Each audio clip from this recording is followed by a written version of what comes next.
First, I really appreciate, just like Tim has pointed out, a lot of you have come from very long distances. So I'd like to get a sample. How many people came from outside the US today? Wow, nearly half the audience. How many are from the Stanford community? This year we decided to also invite students, faculty, and staff, and so on. So about 3 or 4? No, actually, quite a dozen. We also extended the same, this is a dangerous question, how many people are from Berkeley? See, that's why they're at the back.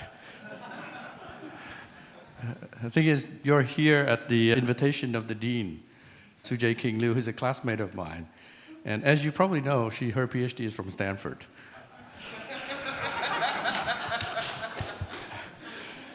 Did you bring the axe, though? Did you follow the instructions? No? Okay, they have the axe this year. Okay, so with that out of the way, I've cleared the minds. I'm going to talk about something that is actually a very hot topic. But it's hot, but it's actually, people don't agree on what the heck is an agent. We've used the term agent for a very long time. But more importantly, in the nature of this conference, it's about industrial AI. So hopefully by the time I'm done, you'll carry away at least one thing, which is going to be that it turns out generative AI is actually more important, more significant to the industrial physical world, in my view, than it is to the digital world. And some of you may know I have some creds from the digital world. I helped launch Gmail, right? So when I say this is more significant over there, it's probably true. First, I want to start out. This is something that we all know, right? But I want to put it on a slide. America today, we face a deindustrialization crisis. This is actually economic theory that we've pursued for the last 30 years, right? And then we find one day that actually, no, we actually still need to make things. We can't really just outsource it to everyone and suffer some geopolitical risks. But one thing that some of you may be very intimately familiar with, but others are not, is that we have an experiment in progress, right? And that is TSMC. We actually have some guests or some partners here from TSMC, so you know this story as well or even better than I do. We have an experiment of TSMC being launched, new fabs, in Kyushu with pretty much the same or even less budget than the one in Phoenix. And I'm not going to spend the whole talk going over all the details of this, but I hope I don't offend anyone by pointing out that the right-hand side has been a failure and the left-hand side has been a huge success. And the only variable is the people involved, right? So that says something, but the main thing, some have referred to it as culture, but I think of it specifically as the lost critical expertise. It's quite interesting at an AI conference that I say what's really important is actually what's in your heads, what's in your brains still. Okay. And that's going to be true for a very long time, in my view. Right? AI is not going to replace us. It's going to enable us so that our expertise become even more important. So that's the message that I want to carry here. You may have seen the people, this Y saying that crisis in Chinese, the word is crisis and opportunity, right? Is luck, right? So America also has a re-industrialization opportunity. And in that sense, we're not going to be bringing low-end manufacturing back. It's going to be leapfrogging, right? So in the sense, we talk all the time about Asia and the developing world sort of leapfrogging, going from copper lines directly to mobile and so on. So America actually has an opportunity to leapfrog all of the manufacturing burdens, right, that has not taken advantage of AI. But AI can help here. So I want to go some of you may have seen me do this, right?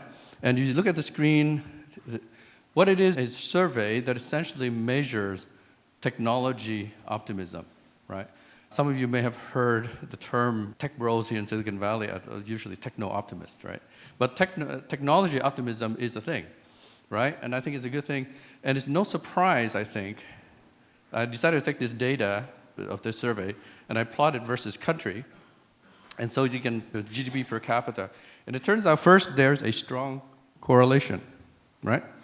Higher GDP countries, this chart is, okay. This is AI optimism, I'm so sorry. Okay, the headlines is switched. Okay, ignore the headline, listen to me and look at the chart. Technology optimism goes up with GDP per capita. That's no surprise because Google, Facebook, and so on, we are in the rich countries, we can take advantage of that a lot more. Everybody's optimistic, but some are more optimistic than others. The surprise perhaps is that there's a correlation at all. And you already saw the last slide when they did the same thing for AI, but AI is the opposite. That's weird, right? The correlation is even stronger, 65%, in terms of 65% of the variation is explained by the line alone. That's the 2022 GDP per capita and so on. You notice the United States, we're less optimistic or more pessimistic than China, India, Peru, and so on. And that means something, because if you're more optimistic about something, you're more likely to apply it. And if you're going to more likely to apply it, you're going to win more with it. So that's something important to put in mind, keep in mind. I'm not going to go through some analysis of it, other than to share with you this interesting thing. So I decided to take this chart and I plot the residual, right? So think of that as optimism, but an extra optimism. You can see some of the curves here are more optimistic than others. Like for China, unreasonably optimistic, way up here. And over here, like France is always below the curve. And if you look at the residuals here, Saudi Arabia is extra optimist, right? That is above the trend line. And it's not surprised that France is like this on every chart in terms of optimism. That's okay. I grew up speaking French before I spoke English. I decided to correlate that, right? If you look at these economies that tend to be lower GDP per capita, it turns out that's because they've been still making things. They've been doing so-called lower value added stuff versus the advertising, the marketing that we tend to do here in the US. So what do you think it'll look like if we took that chart and we correlated against the industrial content of the economy, right? This is as a percentage of their GDP. Do you think countries that are still more industrial would be more or less optimistic about AI? How many people think they'll be more optimistic? How about less? Okay, let's take a look at the data. Higher the economy is still making things, the more optimistic they are about AI. It's from the same data set. So that says something, right?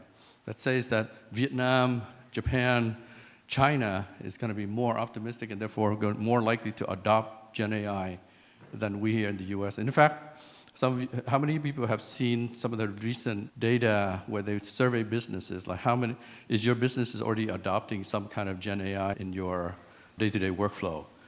The number coming from China is 85%. It's amazing. I was going to say it's scary, but it's amazing, right? And as we may pride ourselves on creating stuff, but it's the people who use it, the people who scale things, right? Like the TSMC problem is not a science problem, it's a people problem. We cannot scale that, right? Battery manufacturing, Panasonic, my Panasonic friends here, we're working with Tesla Gigafactory. It's a scale problem. You hear announcements of amazing battery technologies all the time. None of them scale, right? It's the scaling that matters the most to the economies. So let's keep this in mind. I decided I like playing with things, so I decided to just impute a model that for every % optimism above some level, then that may give you, in this case, I just say 0.2% on the GDP impact. And simulate that out 10 years to see what happens. If you can see the 2022 GDP here, the gray, where the US is, right, still very much larger than China. The other data points is quite interesting, but we don't have time to go over. But just because of this extra optimism, right, but the 2032 output of China is going to tower over the US. And along with that, standards of living and technology and everything else. So anyway, I think it's something to think about, right? It's just the optimism and the adoption of technology alone. Okay, but let's get more specific, right? I think I'm putting some statements here that some of you may already be familiar with quite intimately, but to others that you may be surprising, so I'm going to go over them one by one. Generic LLMs, right? Maybe this is the first time you hear the term generic, because I'm going to talk about something that isn't generic. But think of OpenAI, Google, and everything else as generic, right? They know a lot about many things, but they're broad, but they lack domain-specific knowledge. And that's actually quite important. We all know about how many of the responses can be hallucination. And people are trying to fix that in the model themselves. More importantly, people are trying to fix it in the systems that leverage these models.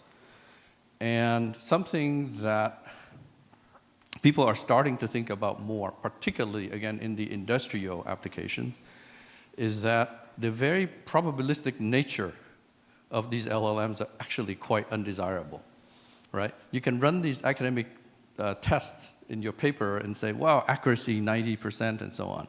But these are almost cherry-picked because in industrial and in other many business applications, you need the answer to be the same every single time you ask that same question. It's a business process. You don't want creativity. You don't want the LLM saying, every once in a while, I'm going to mix it up. So the inconsistency and the shallowness of the answer. I like to compare a fresh PhD with somebody with 20 years of experience. Fresh PhD is very useful. When you ask about dichlorosilane in semiconductor, they can tell you all the possible uses and so on. Then you say, what do I do with this problem? I don't know what to do. I'm going to repeat everything that I've learned. But somebody with 20 years of experience, in that case, what you need to do is increase the flow rate to 200 SECM and so on and so forth. So think of these wonderful, amazing LLMs as fresh PhDs, right? They're amazing in and of themselves, but they have no domain-specific knowledge, and they don't have the experience that the people in the room here do have. And that matters to systems that we build, right? So domain expertise is actually the key to success in the physical world. And this is not something that I just reasoned through these slides. This is something that when I was helping to run global industrial AI at Panasonic, we actually ran into problems that AI could not solve without consulting with the one or two experts that Panasonic has in refrigeration. And with that, we can actually solve the predictive maintenance problem. The opportunity is that domain expertise, we always knew it was valuable, but it's been the reason we don't use it. Think about this, okay? A lot of time in technology, we do something, and we don't realize it's actually a bug. It's not a feature. Like cyberspace is a bug, not a feature. The reason we had to coin the term cyberspace is because our computers couldn't reach into physical space. So same thing, relying exclusively on data is actually a bug. It's because we couldn't use knowledge, because it's too difficult to encode. But with Gen AI today, suddenly we can speak to our machines, and they understand us. I think that's the biggest revolution. It's not that they're smart, it's that they know enough to listen, to understand. For the first time, we can actually easily interface with the analog world, right? Natural language, vision, and so on. That's been very difficult until now. So that's the key opportunity. So with that, I want to give you this vision. Actually, it's a product that we're building. It's going to happen pretty soon. Whoa, where are we? Okay. Essentially, a lot of us work on. So I want to talk about this model of expertise in terms of capture and apply. You capture the expertise and you apply. It sounds very obvious, but you look at the landscape, across the landscape today, because of this very data-driven point of view in machine learning, we don't think about the capture as much. The capture is the dirty part, right? We think about the apply part, the algorithms. But how do you then do the same thing in the knowledge age? How do I capture a Samsung expert's knowledge and put that into my system, right? A lot of the activities today assume that these documents somehow magically exist. And then when you look at the document, they tend to be manuals and so on. But the knowledge, the experience of having gone through the 20 years of work at a facility in a fab is not actually in those documents. So I want to talk about that capture.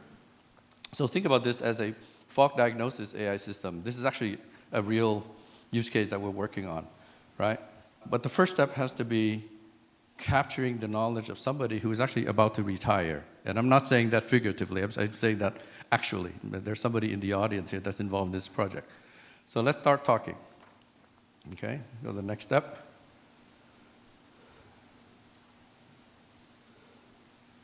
Okay, so we can have a process where I'm saying a wandering etching process, fluctuate even a little bit. This is what I mean. For the first time, I can get an expert to sit down with me, with the machine, and just start dictating. Just start saying extemporaneously, this is what. And we went through this process, right? And then with Gen AI, we can actually say, okay, is this what you said, right? That's what I mean by the easy part. Okay, let's go to the next step. Okay, yes, correct. Okay, and then, now we save that, and then we can now structure it automatically, right? Okay, we can put it in some structured form. In this case, it's a YAML file. But you can imagine that could be some other symbolic language. It could be Python, it could be anything, right? Where you can run through this process many times, right? And this is what I mean by encoding the knowledge, okay? And then you can go from there to another transformation. You can build a diagnosis program, okay? This is a simple example. You can say, yeah, I'm just going to hire some Python programmer to do that. But you can't do that for free-flowing kind of sharing of knowledge and rules and so on. And you can do that, and you can simulate and see the result. Right? So now you have one piece of knowledge that is now operationalized. Right? It can essentially say, detect that the risk of non-uniformity is very high because of fluctuations in the plasma power. Okay? Any questions or comments about this? But you can repeat this process. Right? We can automate this now. And I think that's the revolution. Okay. So with that, I want to talk about the paradigm behind this.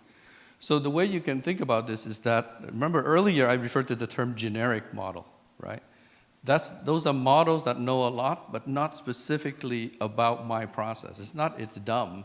It's not that it's dumb. It's not specialized enough to my language, to my system, my processes, and so on. So what we want to have is an expert model. And earlier Tim spoke of semicon, and there's a booth over there, a result of AI Alliance work. And then you have this expert model. And remember, this expert model can ladder. You can have an industry expertise, and then you can have company-specific, tool-specific, even process-specific, right? And that's the opportunity. But even that is not enough, because models, as they go, do not have something that many of you may have heard of, planning and reasoning capabilities. The ability to loop over and reason through a process or a problem. So you'll see this emerging. So I'd like to share with you a bit of details about semicon, as has been spoken. This is an effort under the AI Alliance. And hopefully throughout the day today and tomorrow, you'll have an opportunity to talk with some of the AI Alliance representatives here today that advocates for open science and open development. And the Alliance has a particular methodology, or an MO, that is we want to actually output things, not just sit there and talk about nice things. So semicon is one of those output, right? And it's built on Llama 3, which is an open model as well, right? And what's the most interesting thing about building something on open, right? The slightly counterintuitive thing is because it is open, you here in the audience that have very secret, very competitive processes, you can take that open model and add your, thank you, I have that, and add your own knowledge without having to pay a tax back to somebody who's a proprietary model underneath. So this openness is very important to innovation, right? It means you can just, if you want to contribute back, that's great. But if you need to build something proprietary to TSMC or Tokyo Electron or Applied Materials, you are free to do so. I think that's what we want to promote. And this is, for those of you that don't come from the semiconductor industry, this is highly unusual for semiconductors, right? If you come from software, you say, oh, that's a big deal. I've been doing this forever. But in semiconductors, even the vendor and the customer have a clear wall between them. You may not know what I'm using your equipment for, right? And so having the ability to somehow share so that we can compete on a higher plane rather than at the lower levels. So this is an example applying, actually semicon being used to apply domain-specific agents to a semiconductor manufacturing process. In this case, it's an RAE etcher. Okay? And here it's using it for, I believe it is for process engineering. Okay? So I already talked about AI Alliance. Take a look at the website, thealliance.ai. Okay, today, over 100 members already. And I'm quite proud of the fact that it's not just US companies over here, but also a lot of the industrial companies from Asia and certainly very well represented by our Japanese members. So Agentic AI, I mentioned planning and reasoning. I'll give you one example. This is not the only model, but one example what we mean concretely, because you hear the term planning and reasoning all the time. Agent, in the meaning that I'm using here, and you will see more and more people converging toward this in the generative AI era, right? We want to use the word agent to mean something that is goal-oriented And essentially, it has the property of planning and reasoning in order so that it can iterate over a particular problem statement. And then it says, have I solved that problem yet? I haven't, then let's figure out how to iterate and go there. And models, as they are today, LLM by themselves, don't have that capability. Okay? And to the extent that you see ChatGPT or others that seem to have this, it is actually because they have put a planning and reasoning framework around it. Right? The model themselves don't do that. So one architecture that we use at Aitomatic is what's called hierarchical task planning. That is, given a task, break it down into subtasks, right? And then you ask your system, not the model itself, but you ask the system says, given that, can I solve this task in one step? And if the answer is yes, go ahead and do it. If the answer is no, break it down further. So pretty straightforward in terms of that planning idea. Within each task, then, there's a reasoning loop, right? And you can use different paradigms again. This one is an OODA loop, right? How many people are familiar with the term OODA? Great, okay, so I don't have to go over that. If it's good enough for jet fighter pilots in deadly situations, it's probably good enough for a lot of process engineering work. But you go through this process of observe, orient, decide, and act. You observe the environment, the resources that you have available, and then you orient, you decide, do I have sufficient information, resources to solve the problem? And depending on the answer, you decide what to do next, then you take the action. And then now 1 second or 1 day has elapsed, the world has changed, you go through that loop again. Okay, so that's the OODA loop. So this is one very significant representation of the planning and reasoning. And I don't know if there's going to be a talk, but a colleague of mine, Vinh Leung, is the leader in a project called OpenSSA, stands for Small Specialist Agents. And so you can you look for OpenSSA, and there's an implementation of this. And again, it's open source, so you can download and use it. And here, I just want to highlight many of the guests here that have participated in this revolution alongside with Aitomatic, right? And these are real-world use cases that are either in the production or in development today, right? And so I say this like it's nothing, but it turns out in Silicon Valley, in the digital world, there's a lot of startups that are struggling to find problems for which Gen AI is a solution. So I've been around long enough to say, this is very weird. The industrial companies are the first adopters of a technology. That's never happened before, right? Because industrials are slow, maybe from Silicon Valley perspective, stupid. I can say that because I was Panasonic too. But it turns out it's not. It's because the industrials have been working on much more difficult problems. When I was at Google, I like to say when I was at Google, when I make a mistake, you click on the wrong ad. But at Panasonic, if I make a mistake, somebody dies. So it's very reasonable, it turns out, that these industries have been moving more carefully. And there's something about generative AI, and I think it lies in the fact that you can easily capture all of that domain expertise, all of that pent-up demand with this technology. It's different this time, essentially.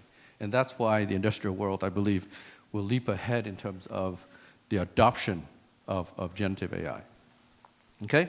So the call to action here is essentially don't fall behind, right? Lead the industrial AI revolution. Do it with us. Do it with this paradigm, this base LLM model with the expert, and with agents above that. And if we do that, yeah, maybe, okay? So I basically did the same analysis and said, what if the US was equally optimistic about AI? This is what the future is going to look like, 2032, right?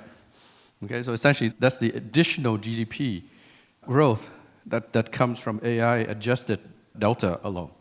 Okay, so I think that I would like to leave you with this vision for those that care about the development of the US industrial world. Okay, so what the world wants and what industrialization needs is to capture and apply domain expertise, number one, very specific. We can use help from AI, right? And we can use a lot less fear and a lot more optimism. And I'd like to leave you with that thought. Thank you.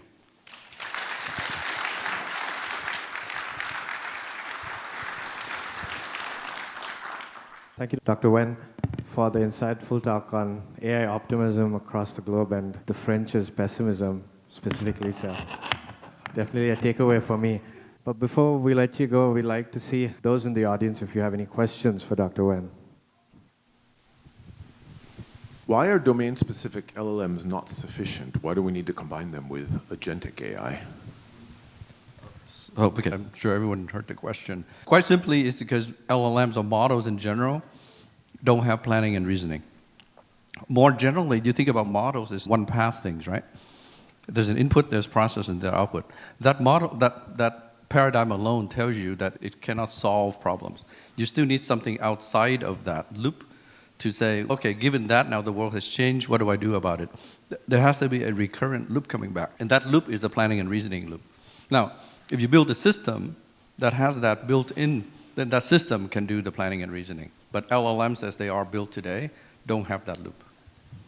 So it's hard to imagine that LLM is the asymptotic limit of what AI is going to look like. And you can look at the agentic workflows as basically a confession that you need a lot of crutches to make LLM do something useful, reliably, and robustly.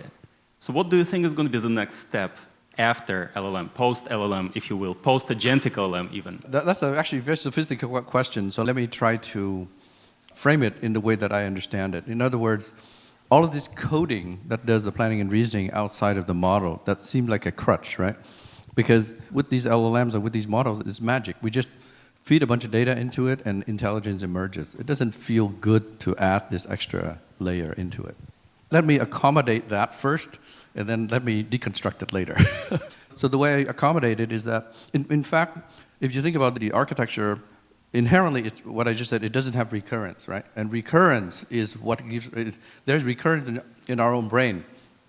We actually, when we solve a problem, we churn it over our mind, right? We even touch the world. I push a car and it moves and then something else happened. So there's recurrence outside the brain as well. So recurrence, or that loop, is inherently necessary. And there are emerging, recurrent models have been around a long time. The reason we don't do it because it's too expensive, right? And so with more compute, with recurrence becoming cheap, that will be built into models, right? In fact, there's a later model, I forget what it's called, WQKV, that has the property of being recurrent on the training side.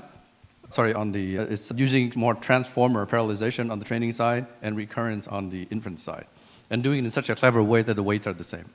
Okay. So the general point is that recurrence will come, and problem solving will come with it, along with models. Maybe that I can stop there, but I'd like to still speak for code. I don't think of what we're doing with planning and reasoning in terms of doing in high-level code is a crutch. I think it's inherently part of the knowledge paradigm. If we can have models that generate this code, then why not just use that at that higher abstraction? We don't have to go all the way down to every neuron all the time. So that's my point of view. So you showed an interesting example of overcoming the lack of domain-specific knowledge in LLMs by providing an expert, in this case a human expert who's interacting via LLM.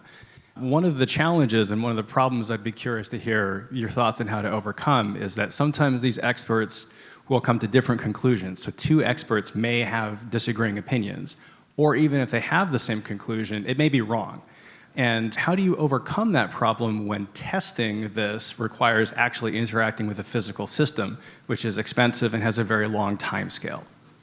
Yeah, that's a really good question that comes up all the time, right? And somehow we are always difficult when we come to humans. Well, we accept machines more readily. What I'm getting to is machines also come to different conclusions, right?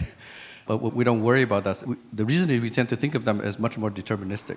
Right? The different conclusions themselves, so we no longer, in these systems, we don't think of correct versus incorrect. We think of better versus worse, right? So the difference is, first of all, in how many cases out of 100 does that occur? So let's say there's 5%. So the other 95% is not an issue. We can still deploy that. In those 5%, there are different ways to handle them. In other words, we can say, let's look at the two choices and have another human or another model come in and say, what do you want to do? So these are different options, right? In fact, that's built into the deployment. Today, we're not comfortable enough to go fully autonomous. There's always a human that is saying, here's the recommended next best action. You want to push the button somewhere. Essentially, it's resolved at that level. Okay. In semiconductor area, the way we capture the domain knowledge is through the standard operation procedure, which is based on statistical knowledge over the years. So there's a SOP and recipe developed, which include the knowledge from expert as well as from the machine. Why don't we use that as a way to capture the knowledge instead of going back to the expert? And there are so many SOP already readily available. Make the way you try to capture the knowledge easier. Yeah, that's a good question. So the answer is not either or. The answer is we have been taking advantage of all those SOPs already. Semiconductor companies are very advanced in having all of these things, right? But even that is not enough. There's stuff that sort of escapes these things. So for example, I had one conversation. So when we sit down and do these interviews, when we start out, we do this manually without these tools. What I always say is that I'm not interested, or don't talk about stuff that's already been documented. It's quite rich. But tell me about a problem, an incident that happened in the last 5 years when for some reason, and I say don't be embarrassed, don't be too humble. I said, when only you, if you were not there, it would not have been solved. Tell me about that. And really interesting stuff emerged. So one example is one gentleman from company facility in Phoenix talked about yield problems that took a long time to trace back to pressure fluctuations in a chamber. And then they didn't know why that was happening, but because he's a process engineer, but he also talks a lot to the facilities people. And then he remembers that there was a piece of equipment that used the same gas line that was installed like just a week earlier, right? And they weren't careful with it, and that led to that fluctuations. Would they have figured that out by putting 10, 20 people together? Yeah, it may have taken a week, a month. But because that gentleman was there, in his mind he said, okay, take a look at that, and it was solved quickly. And that piece of knowledge was not in the standard operating procedure. Yeah, because basically now we have a person who knows both facilities as well as process. Yeah, good question. And that's why I mentioned earlier, we have all these documents that we're ingesting. But I think the grand opportunity is the stuff that is not in those documents already.